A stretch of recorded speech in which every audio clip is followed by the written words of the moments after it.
Bismillahirrahmanirrahim. Assalamualaikum warahmatullahi wabarakatuh. Selamat malam sahabat solo semuanya. Semoga kita semua dalam keadaan sehat walafiat dan kita semua ada dalam lindungan Allah Subhanahu wa taala. Oke, sahabat Solo, kembali lagi bersama saya Dede Indra di channel SCM atau Solo Citra Muslim. Nah, pada hari ini kita akan membahas tentang bagaimana sih bisnis dalam konsep syariah.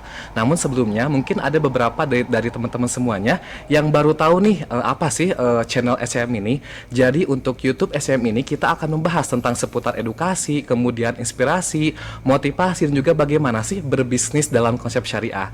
Nah, oke teman-teman semuanya, mungkin jangan lupa ya untuk di like, komen, share juga subscribe. Oke, selamat malam Pak Haji, selamat malam Bu Haji. Selamat malam Pak. Apa kabar Pak Haji, Bu Haji? Alhamdulillah, subhanallah, Allahu Akbar. Jadi sebelumnya saya juga mengucapkan terima kasih banyak kepada Pak Haji dan juga Bu Haji yang telah menyempatkan waktunya ya untuk bisa hadir di talkshow kali ini, dan mungkin nantinya buat teman-teman semuanya nih bisa mengambil hikmah ataupun bisa mengambil ilmu yang nanti akan disampaikan oleh Pak Haji beserta Bu Haji. Oke, mungkin kita langsung saja ya untuk ke pertanyaan-pertanyaan yang mungkin nanti harus dijawab oleh Pak Haji beserta Bu Hajinya. Nah, mungkin yang pertama nih kita akan membahas tentang sejarah dari Solo atau sejarah dari SCM ini seperti apa. Nah, boleh dijelaskan nggak sih sejak kapan sih berdirinya Solo ini, Pak Haji? Sebenarnya berdirinya Solo itu dibilang sengaja enggak, dibilang nggak sengaja enggak itu. Iya. Sebenarnya awal berdirinya Solo itu dari perawalan ada diantaranya bisa dikatakan langganan lah dari Jakarta, bikin produk, ada kaligrafi di bajunya itu mereknya Solo. Iya. Terus terinspirasi saya bahkan terus dibulak-balik bahwa yang saya produksi itu ada hubungannya dengan pakaian-pakaian yang berhubungan dengan ibadah, terutama untuk sholat. Jadi sedikit-sedikit saya di pesantren, Solo itu apa, ternyata Solo itu fil amar, suruh sholat. Makanya saya langsung pada itu terkesan di dalam saya mau dijadikan ini merek produk saya. Sebenarnya produk saya itu ada 3, 1 Al Hidayah, 2 Citra Muslim, ketiga Solo. Sama-sama ketiganya saya daftarkan di HAKI untuk didapat di hak paten, yang diterima itu Solo. Oh iya. Yang diterima itu Solo, maka saya kukuhkan karena ada hubungannya dengan produk-produk yang untuk ibadah, untuk sebagai citra muslim saya ambil gitu. Jadi Solo Citra Muslim itu saya abadikan itu di hak patennya. Ya, mungkin dari Ibu ada tambahan? Karena memang awal produk Solo ini memang Pak Haji berdirinya Solo ini memang sebelum menikah gitu kan ya. Iya. Itu berdirinya tahun 2000 ya. Tahun 2000. Tahun 2000 bulan Agustus. Nah, saya menikah bulan Maret 2001. Berarti sekitar berapa bulan ya? Iya. Dari awal berdirinya. Dulu pernah saya ditanyain sama karyawan. Dulu karyawan sih masih sedikit lah, bahkan di karyawan dalam itu cuma 2 lah.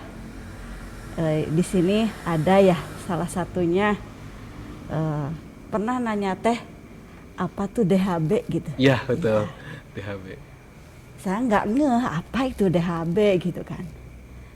Ternyata dipikir-pikir siapa itu apa itu Deden, apa H-nya apa atau B-nya apa.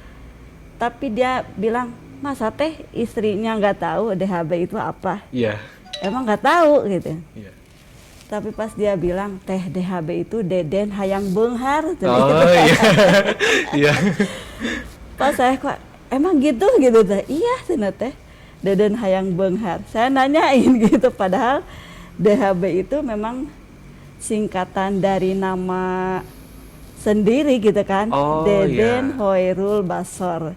Iya. Tapi dia bilangnya Deden hayang beunghar gitu. Kan. Makanya sampai sekarang menyebar, orang lain tuh bilang DHB apa? Deden hayang beunghar gitu. Ya alhamdulillah mungkin dengan doanya ya dia mungkin ya, walaupun memang itu apa ya disebut Ucapan gitu jadi doa ya Bu ya. bukan ucapan atau apa ya, Nah, sebenarnya saya sentilan-sentilan Oh, itu iya, yang sentilan-sentilan ya. bukan aslinya dari dia itu bulanan yang gitu, mengarang dari aja gitu kan, dia Deden Hayang Beunghar ya gitu. Iya. Sehingga guru-guru saya juga bilang DHB Deden Hayang Beunghar.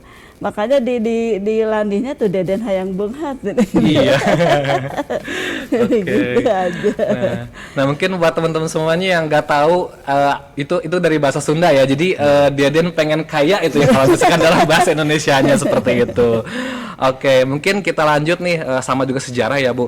Kan pasti bis itu banyak banget ya, ada marketing, ada kesehatan, kemudian ada otomotif. Nah, kenapa sih Pak Haji, Bu Haji lebih memilih garmen, dan memang kenapa sih si produk itu malah memilih baju musim, kenapa sih gak yang lain? Apakah memang ada alasan tersendiri atau seperti apa gitu? Sebenarnya saya produk muslim itu karena terbawa lingkungan. Lingkungan, karena di lingkungan saya tempat kelahiran saya itu Kampung Saguling, Cilamajang. Semua pengrajin itu paling banyak khusus pakaian-pakaian muslim, terutama pakaian-pakaian muslim wanita, kayak mukena gitu, terus baju-baju khusus wanita. Saya awal belajar emang ikut-ikutan ngambil dari orang itu pakaian-pakaian. Saya mah yaitu dulu kan terkenal di kampung saya itu pakaian koko itu kampret ya. Pakaian koko itu bahasa-bahasa yang ilahannya di kampung saya itu baju koko ya, koko ada yang nyebut kampret, khusus pakaian.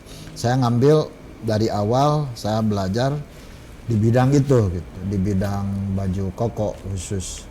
Memang saya juga awalnya paham juga. Awalnya saya waktu itu ya namanya awal-awal ngambilan dari orang, berangkat bawa satu karung, ikut mobil orang gitu karena sebenarnya bisa dikatakan saya itu kalau bahasa Sundanya bangor lah, supaya pingin tahu gitu, pingin coba. Kan teman-teman saya banyak yang orang Purwakarta, orang Cikampek. Terus setelah saya keluar dari pesantren, saya belajar nih ngambil dari orang, dari tetangga, dari kakak saya, ya bawa satu karung sambil silaturahmi ke Pleret. Ya alhamdulillah kan kalau di teman tidur gratis kan, ya nggak mengeluarkan banyak uang lah, transportasi cuman transportasi aja. Pagi-pagi berangkat ke pasar, sore tidur di rumah teman gitu, sambil itu aja. Terus sama teman saya dibawa, saya nggak tahu namanya pasar Cikampek, pasar Bekasi, saya nggak tahu. Dibawa sama teman saya gitu aja, bolak-balik. Terus suka dukanya banyak lah, dukanya banyak perjalanan itu. Sambil ingat saya disatuin sama mobil yang bawa kambing. Masya Allah, suka dukanya ya Allah banyak, kesan-kesan makanya. Ya alhamdulillah lah, saya jalani terus sampai jatuh bangun, saya istiqomah jalani, alhamdulillah bisa dikatakan seperti ini gitu. Mungkin selanjutnya pertanyaan yang kedua ya, terkait visi misi mungkin ya, karena kan suatu perusahaan pasti memiliki visi dan misinya gitu ya. Mungkin dari Bu Haji dulu, visi misinya mungkin ada yang mau disampaikan, seperti apa sih selalu ini visi misinya? Visi dari segi merek Solu itu ya, karena memang Solu itu menyuruh ibadah ya, menyuruh sholat, makanya saya edukasikan dengan visi dakwah gitu kan ya, bukan hanya sekedar di dunia saja kita berusaha gitu kan ya, atau misalkan mencari pahala atau mencari upah gitu kan. Kalau di dunia itu hanya upah ya. Tapi kan kita juga tetap, karena memang dulu sih belum ya, sebelumnya sih memang visinya ya pingin untung ya. pengen untung, tidak mau rugi kan? Gitu Iya, kan. itu manusiawi ya Bu ya. Iya, tapi kan Manusiawi. setelah ya mungkin berjalannya waktu gitu kan, mungkin Allah tegur sedikit-sedikit sehingga ketemulah komunitas yang memang membangun mindset yang tadinya memang pingin untung gitu ya. Untungnya bukan di akhirat, untungnya di dunia saja gitu kan. Tapi setelah mengenal MTR, yang mindset terus dirubah gitu kan ya, sehingga pola pikir MTR itu memang visinya dakwah ya. Iya. Sehingga memang dari kata merek solu itu untuk ibadah ya agak nyambung juga ya dengan mindset MTR itu untuk dakwah. Mungkin kan kalau dulu sebelum mengenal MTR ya baju apa aja dijual gitu kan ya. Tapi kan dengan mindset itu mungkin kan kalau semakin seringnya kita mengkaji gitu kan ya, karena mungkin nanti di akhirat juga akan dipertanggungjawabkan ya, apa yang kita jual, apa yang kita lakukan gitu kan ya. Sehingga dengan adanya ini koko ini memang untuk beribadah gitu ya. Ya insya Allah mudah-mudahan Allah ridho ya dengan produk untuk sholat gitu kan ya. Itulah menjadi misi dakwahnya Solu Citra Muslim, sehingga insya Allah kami sebagai owner ya pingin selalu membangkitkan, bukan hanya dengan karyawan itu, bukan untuk barang-barang di dunia saja ya gitu kan. Tapi pingin sampai nanti juga di akhirat tuh ketemu gitu kan ya, bisa bertemu kembali ya, bertemu di surganya. Mudah-mudahan ya kita masuk surga ya gitu kan. Gitu aja dari saya. Baik, itulah mungkin visi misi dari Bu Haji. Nah mungkin dari teman-teman semuanya tadi Bu Haji sempat bilang ada MTR gitu. Mungkin teman-teman ada yang nggak tahu nih MTR itu seperti apa gitu ya. Nah mungkin dari Pak Haji bisa menjelaskan itu MTR itu apa sih sebenarnya gitu? Awalnya saya mengenal MTR. Jadi MTR itu kata dari singkatan masyarakat tanpa riba. Oh, masyarakat tanpa riba, ya. Saya awalnya mengenal MTR itu mungkin udah perjalanan Allah, menandakan Allah cintanya terhadap hambanya. Karena waktu itu saya menggunakan emang berhubungan dengan uang-uang yang kategorinya tidak syar'i lah. Ya modal-modal, yang penting ada modal kita jalanin. Ya dengan adanya teguran-teguran yang bikin saya merenung,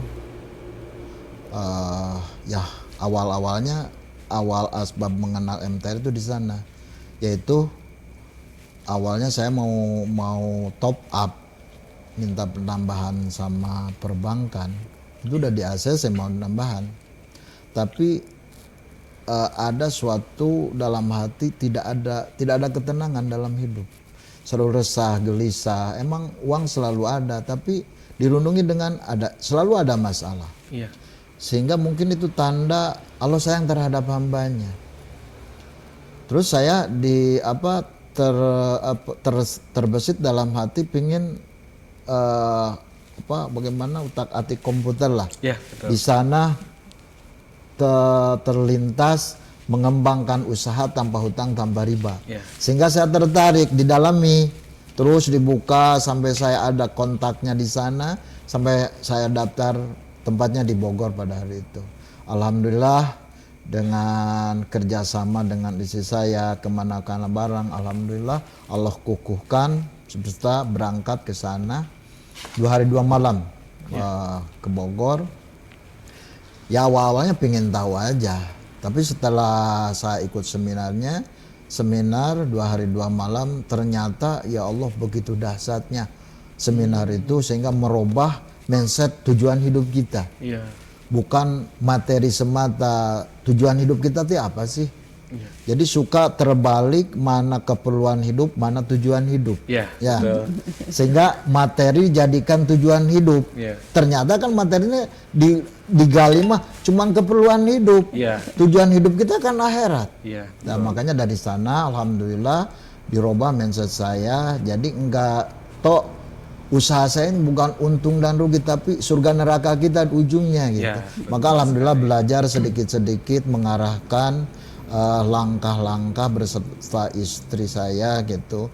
Hal-hal yang berbau-bau ribawi menurut pemahaman saya berhenti karena pemahaman saya sesuai dengan surat Al-Baqarah bahwa riba itu Allah akan menghancurkan riba sehancur-hancurnya dan Allah akan menyuburkan sedekah. Maka berangkat dari itu sedikit-sedikit saya yang berbau-bau riba, yang masih samar-samar, saya nggak lakukan. Emang ke belakang-belakang mah yang namanya nggak ditinggal, nggak dilihat apakah ini haram, halal enggak gitu. Yang penting untung. Iya, betul. Yang penting menguntungkan. Nah, karena kan usaha itu harus untung gitu. Yeah. Jadi dikala uang keluar dari kantong kita, pulang itu harus membawa teman-temannya. Yeah, itu yang nama usaha kan. Kita nggak dilihat apakah halal haramnya nggak diperhitungkan. Sementara alhamdulillah dengan berkat bimbingan MTR, dengan ikut seminar 2 hari 2 malam, alhamdulillah Allah cucurkan rahmat pada sehingga saya nangis sejadi-jadinya, tidak mengenal malu sama merasa Allah sayang gitu terhadap diri saya sama keluarga saya. Ditegur masih ada harapan untuk membaiki diri, yaitu ditegur di dunia. Coba kalau saya ditegur di alam kubur, penyesalan yang tidak ada artinya. Maka saya bersyukur sejadi-jadinya waktu di seminar itu gitu, sampai rangkulan sama istri saya nangis, merasa begitu Allah sayangnya terhadap saya sehingga saya robah. Alhamdulillah ya Allah, merasa bagaimana ya, merasa pencerahan pada itu ya Allah, begitu peluang untuk itu peluang besar lah. Maka saya robah tujuan dan sikap saya sedikit-sedikit.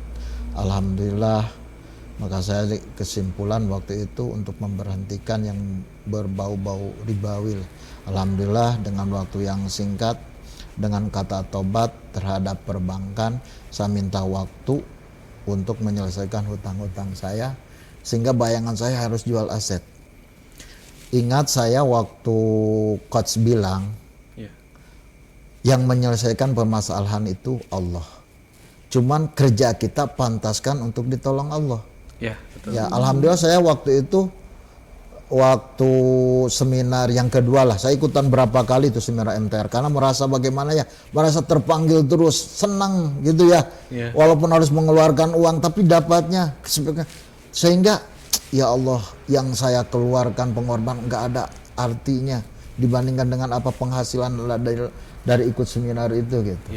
Sehingga alhamdulillah berkat mungkin kesungguhan dukungan istri, selalu ikut, selalu doa, mungkin dengan asbab doa-doa teman-teman ya sekeliling keluarga saya mendoakan saya, sehingga saya berhenti merokok juga dari sana gitu. Oh iya, awalnya merokok aja. Masya Allah, kalau rokok saya enggak, sampai saya terus terang rokok 1 minggu itu kalau nggak salah 2 selop lah, 2 selop.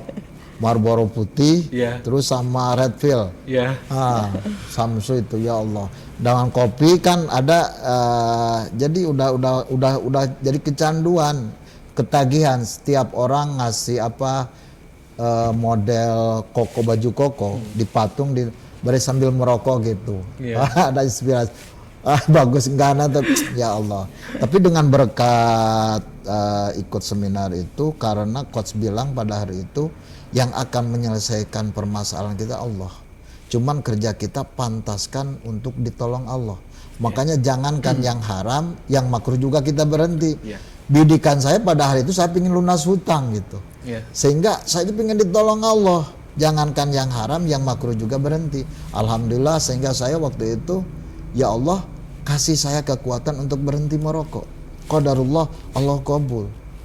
Dari waktu itu saya alhamdulillah berhenti gitu merokok. Cuman selama ada Berapa bulan? 1 bulan lah. 1 bulan tidak pede, ada yang kurang gitu. Iya. Saya bertahan terus.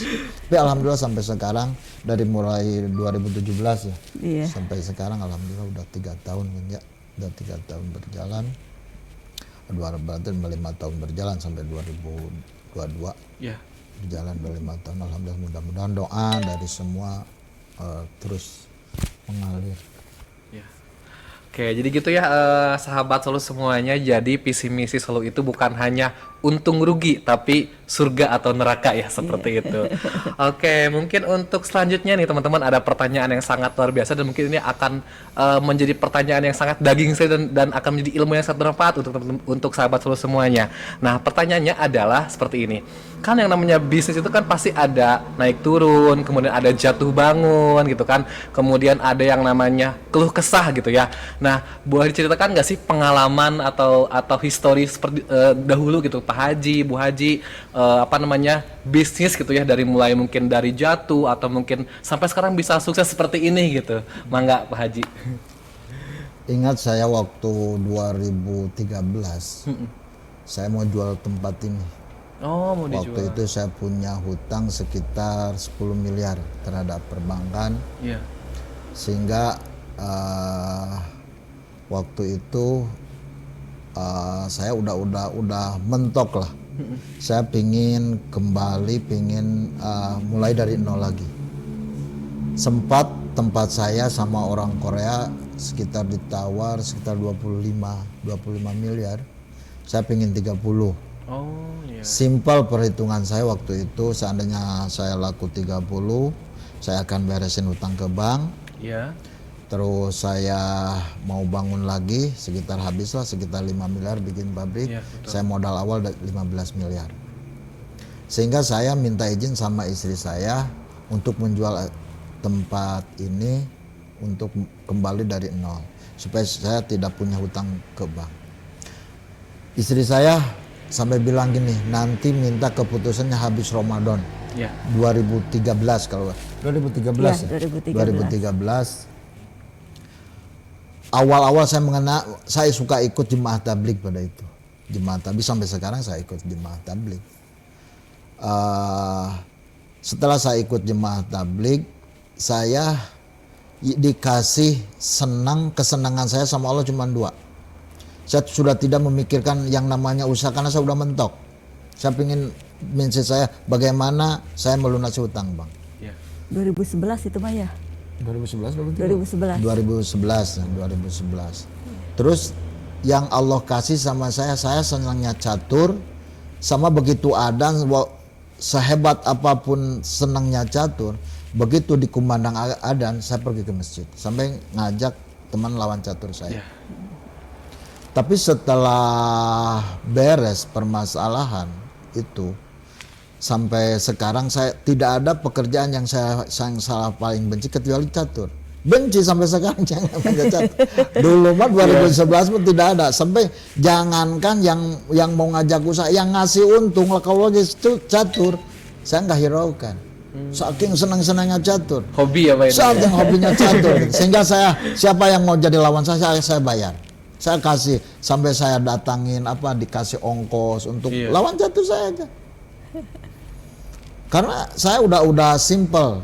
Seandainya tidak goal Ramadan, udah saya lepas lah. Saya mau bikin lagi tempat yang baru untuk mulai baru lagi dengan modal yang baru. Tapi mungkin Allah masih percaya mengamanahkan terhadap saya. Sampai alhamdulillah tempat ini tidak keluar. Hutang ke bank beres. Cuman ironinya gitu, yang namanya manusia karena tidak punya dasar yang benar-benar kokoh. Iya.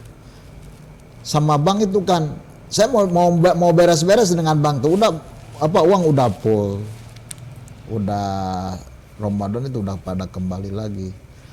Udah mau beres-beres sampai istri saya yang perhiasannya tidak ada yang tempel di badannya dijual semua. Karena melihat mungkin suaminya pingin beres-beres dengan bank. Iya. Qadarullah beres dengan bank. Cuman itu tadi dengan rayuannya si abang itu, udah gini Pak Haji, jangan dilunasi Iya. bank itu, uang itu, nanti Pak Haji suatu saat butuh, Pak Haji susah lagi. Udah diturunin aja plafonnya, ya diturunin aja plafonnya sampai 5 miliar. Iya. Ya kalau tadinya kan 10 miliar. Yang namanya uang ada kesempatan untuk diambil, ya berbuat lagi, ada embusan lagi usaha yang kayak itu, Iya. saya ambil lagi sehingga top up lagi, jadi 8 miliar. Itu awal-awalnya. Sehingga dengan adanya tadi kembali ke seminar masyarakat tahu itu aja yang mengkat semuanya, yang berbau-bau riba, saya berhenti dari sana. Sehingga ada tawaran dari Bank Amanah pun, ya makanya setelah saya udah mengkaji buku merah yang kiat-kiat bahayanya mengembangkan usaha dengan berhutang itu, ya itu tadi, karena tabiat buruk berhutang itu banyak. Tabiat buruk itu diantaranya itu suka tulul amal, panjangnya angan-angan, itu terus ada kecanduan. Dari hutang itu ada kecanduan. Emang saya rasakan kecanduan tabiat buruk hutang dari mulai 75 juta sampai miliaran gitu kan. Itu makanya setelah ikut seminar, alhamdulillah yang sekarang mah berjalan apa adanya, ada uang jalan, ya lah dong, bertahan lah. Iya. Gitu. Bu Haji ada yang mau tambahin pengalaman membangun Solo ini seperti apa gitu, keluh kesahnya Ya, gitu. yang menambahkan Iya. dari Pak Haji yang tadi ya. Pak Haji kan waktu 2011 itu memang tempat ini mau dijual ya. Iya. Tapi saya minta tenggang waktu karena memang Pak Haji juga tidak mau ikut campur masalah ini, sehingga saya yang handle. Waktu saya juga agak deg-degan sih ya. Saya bukan berarti tidak rela ini dijual, bukan sih. Tapi karena memang dasarnya sebelum bangun ini dengan dasar istikharah Iya. ya, oleh orang tua saya, bahkan dia menguatkan ini tempat bagus ya untuk usaha. Tapi ada satu hal, kata orang tua saya tuh, ada yang harus diperbaiki. Dulu sih belum terjawab ya Pi ya. Apa sih yang harus diperbaiki gitu kan? Karena memang suatu jalan yang ini memang kata orang tua saya, penafsiran dari istikharahnya itu, Iya. ini akan berkembang gitu kan ya usaha ini. Tapi ini ada saur sepuh teh mah aya pager gitu teh. Kedah aya anu dirobih lah gitu. Iya. Saya kan sempat bahkan kedua kalinya di waktu 2011 ini mau jual ini, saya minta istikharah lagi sama orang tua. Bagaimana nih gitu kan ya, keinginan suami pingin jual ini gitu. Sehingga sudah ada hasilnya. Ya, penafsiran dulu waktu 2011 masih ada orang tua, masih ada papa ya gitu kan. Setelah itu hasil istikharahnya itu suruh suami itu ngikut keinginan, maksudnya tenggang waktu untuk sampai bulan Ramadan gitu Yeah. ya. Nah sehingga ini bersabarlah mengikuti, karena memang dari hasil istikharah ya harus coba keinginan istri tuh itu dulu lah kita terpenuhi dulu Yeah. gitu ya. Jangan gurung gusuh intinya gitu. Yeah. Nah setelah tanggal 20 ya Pih ya, 20. tanggal 20 itu waktu tahun itu kalau nggak salah ya, waktu pas Jokowi ya pemilihan, jadi agak memang tersendat ya. Yeah. Pilpres ya, pilpres. Biasanya per berangkat gitu ya sekitar Jakarta. yang masuk tuh 200 lebih lah ke atas. Sehingga pernah di waktu bulan Ramadan tuh sampai 4 juta gitu. Yeah. Yang itu saya pesimis juga kan ya, dengan saya minta dengan waktu ke Pak Haji, minta bulan Ramadan, kalau sudah Ramadan enggak, gue terserah mau dijual juga gitu kan. Pas tanggal 20 saya sempat ini belum belum pada masuk gitu kan. Iya. Sehingga saya minta izin kepada suami karena memang saya sering di mobil tuh mendengarkan Ustadz Yusuf Mansur Ya, masalah sedekah gitu kan ya. Sedekah. Waktu itu memang awal ya Pi ya, awal dari mengadakan bukber sama yatim piatu. Pi, saya minta izin pokoknya tanggal 23 saya tolong kumpulin anak yatim. Gitu kan, saya minta ke suami. Kata suami, karena memang terbersit di rekening ya, belum memungkinkan, daripada kayatimkan ya mending jangan bayar hutang, gitu kan? Iya. Karena jangan naon gitu, bareng masih kan kabatur, oke ari hutang masih ngagantung ibaratkan gitu ya. Tapi saya kuat gitu dengan seringnya mendengar ceramah Ustadz Yusuf Mansur, satu dibalasnya dengan 10 kali lipat gitu kan ya. Pokoknya mah izinin pokoknya gitu kan. Sempat dungdeng ya paling bayarkan sok kumpulkan jangan bayar hutang gitu. Ini sudah mentok, udah nggak mau mikirin, pokoknya mau yang lunas hutang. Sementara tanggal 20 itu kan udah hampir Jakarta kan udah nggak berangkat lagi gitu kan. Disitulah suami mungkin alhamdulillah ya dengan ridhonya suami mengumpulkan anak yatim tanggal 23. Di situ saya rasakan kok di logika tidak apa ya, tidak gitu, tidak akan terbayang gitu bahwa uang itu akan secepat itu. Itu bahkan orang bank juga gini bilangnya, Bu Haji kenapa sih uang teh kayak di ceng-celengan sana gitu, trik gitu, padahal sedikit enggak begitu banyak berapa puluh juta gitu, enggak gitu. Saya juga emang heran sih kok sedikit tapi kok jadi begitu banyak gitu kan. Bahkan saya tidak habis pikir bahwa di tahun itu akan selesailah masalah ya. Karena memang waktu itu berapa 10 juta ya, 10 M baru 1 M. Kebayangkan baru itu momen-momennya bulan Ramadan itu momen-momen yang memang harusnya udah ini ya, udah kumpul. Itu baru 10% gitu saya kumpulin. Tapi subhanallah luar biasa ya. Yang saya syukuri dari nikmatnya sedekah ya, sehingga saya yakinlah insya Allah bukan berarti memang dulu mama sih kena dengan logika ya, tapi setelah memang Allah sudah memberikan ya kenikmatan bersedekah, alhamdulillah ya Allah, ternyata pas tanggal berapa lah, tanggal Syawal berapa udah kayak gitu. Saya juga nggak tahu sih dari mana, ceng. Pas kalau dihitung mah dengan hitungan matematika nggak kebayang sih akan terbayar segitu itunya. Padahal kan momen-momen bulan Ramadan itu memang mumpuni ya, tapi waktu tahun itu saya nggak kebayang.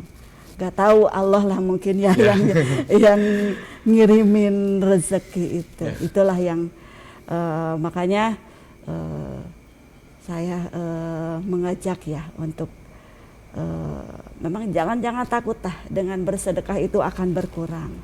Dengan bersedekah itu akan kita jadi miskin, tidaklah. Insya Allah justru akan lebih berkah gitu kan, akan lebih bertambah lagi insya Allah. Begitu aja Pak. Baik, terima kasih Bu Haji.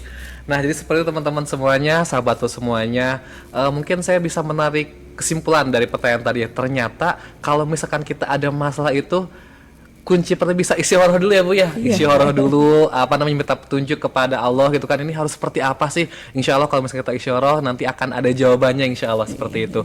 Kemudian ada beberapa hal yang sangat penting dan juga sangat luar biasa. keutamaan atau mujizat dari sodakoh gitu Bu ya. Jadi mungkin kita kalau ada masalah jangan takut gitu, jangan takut sodakoh itu jadi miskin. Bahkan atas izin Allah ketika kita bersodakoh, insya Allah itu akan berkali-kali lipat ya seperti itu. Dan mungkin kita akan masuk ke pertanyaan yang lainnya teman-teman atau sahabat Sulu semuanya. Mungkin untuk anak muda atau untuk masyarakat nih yang mau atau ingin bermulai berbisnis gitu. Nah, kita akan minta tips gitu ya kepada beliau yang sudah sukses gitu. Bagaimana sih awal mula gitu. Orang itu pengen berusaha, gimana sih caranya pengen berusaha secara atau konsep itu secara islami atau secara syariah gitu. Jadi mungkin teman-teman semuanya atau orang atau masyarakat yang pengen belajar berbisnis tapi dengan konsep syariah itu seperti apa sih sarannya atau masukan atau motivasi dari Pak Haji atau Bu Haji? Mangga Pak Haji. Bunda mangga. Bu Haji. Bunda lah. Kasih tips nih kepada sahabat semua agar bisa semangat gitu. Tipsnya ya yang tadi saya kembali lagi ya dari awal ya. Mungkin ya tipsnya awalnya kalau memang harus tips kayak apa Ustadz Yusuf Mansur ya. Yeah. Allah dulu, ikhtiar Allah gitu kan ya, gitu kan.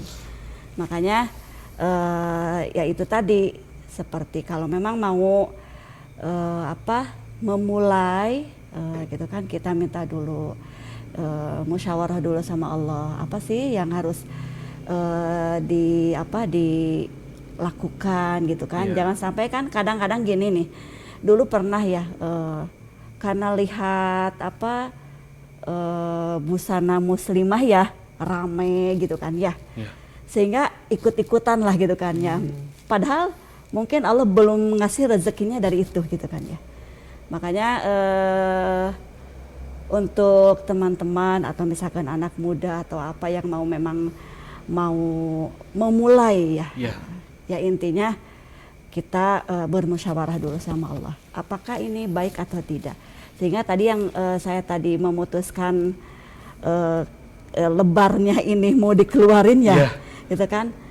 Karena memang saya juga termotivasi dari istikharahnya orang tua bahwa tempat ini bagus gitu kan.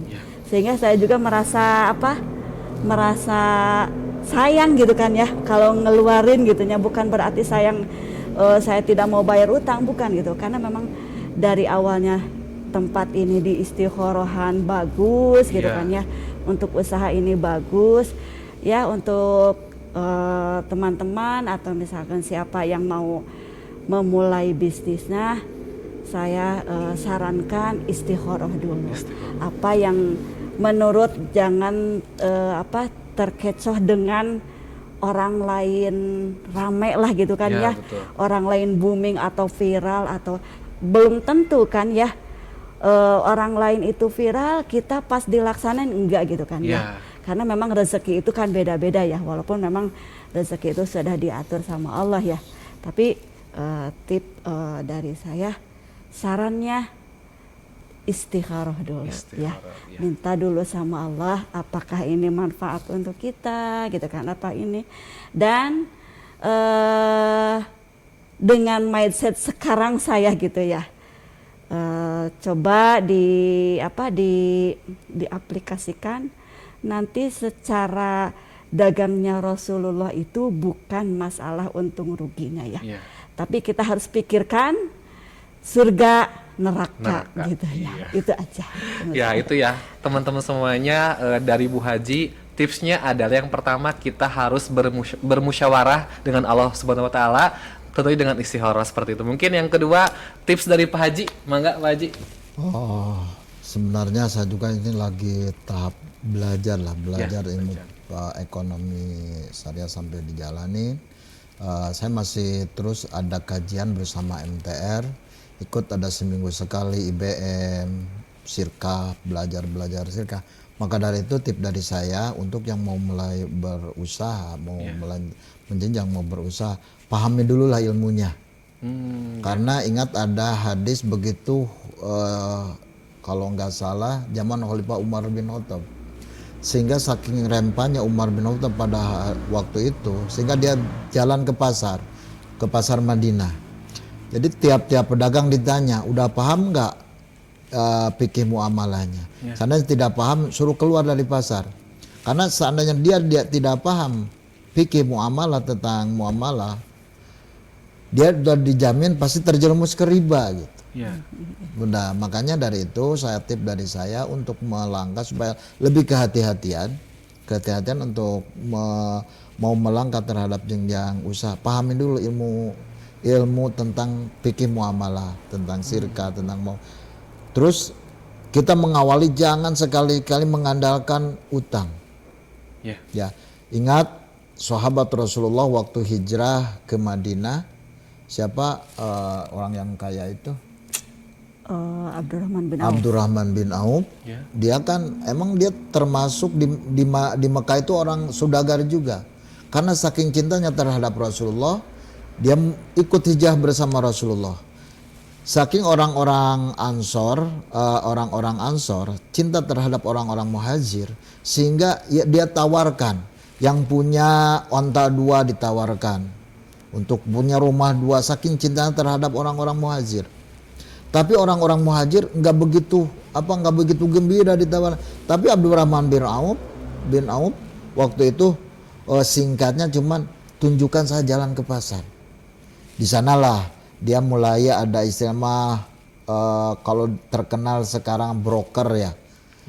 Tanya dari ini misalkan berapa harganya, dijual, ambil untungnya, kasih. Makanya kita belajar lah. Makanya kita harus berulang-ulang pahami sejarah Rasulullah, para sahabat, bagaimana cara, karena sahabat itu lebih dari jahiliyah, sehingga sekarang udah dinas dalam Al-Quran, sehingga jadi Allah ridho terhadap perbuatan para sahabat. Kita jangan bosan-bosan mengkaji perjalanan para sahabat, bertanya sama ulama bagaimana muamalahnya orang-orang terdahulu yang dicintai oleh Allah. Makanya tip dari saya, pahamilah dulu ilmunya, ilmu qabla amal, karena seandainya kita kerja sebelum dapat ilmunya, pasti dia akan terjerumus terhadap larangan Allah. Sahabat solo semuanya, banyak sekali ilmu yang kita dapatkan dalam talkshow pada hari ini ya. Pertama dari Bu Haji disampaikan tadi bahwasanya kita harus bermusyawarah dengan Allah Subhanahu wa taala. Kemudian dari Pak Haji juga disampaikan bahwasanya kita harus memahami ilmunya. Jadi ketika memang kita mau membuka bisnis itu jangan ikut-ikutan gitu. Kemudian jangan kita sembarangan, tapi kita coba bermusyawarah dan juga kita berusaha untuk memahami ilmu tersebut agar nanti ada pedoman dari ilmu tersebut. Seperti itu. Mungkin terakhir nih saya ucapkan terima kasih banyak kepada Pak Haji, kemudian kepada Bu Haji yang telah menyempatkan waktunya untuk ikutan talk show pada hari ini. Insya Allah nanti kedepannya kita juga akan membuka talk show kembali gitu, dan nanti insya Allah akan menebar kebaikan, dan semoga acara ini akan bermanfaat untuk kalangan masyarakat dan juga untuk orang-orang yang mau berbisnis, terutama dalam konsep syariah seperti itu. Oke, teman-teman semuanya, mungkin saya mengucapkan mohon maaf apabila banyak kesalahan. Wassalamualaikum warahmatullahi wabarakatuh.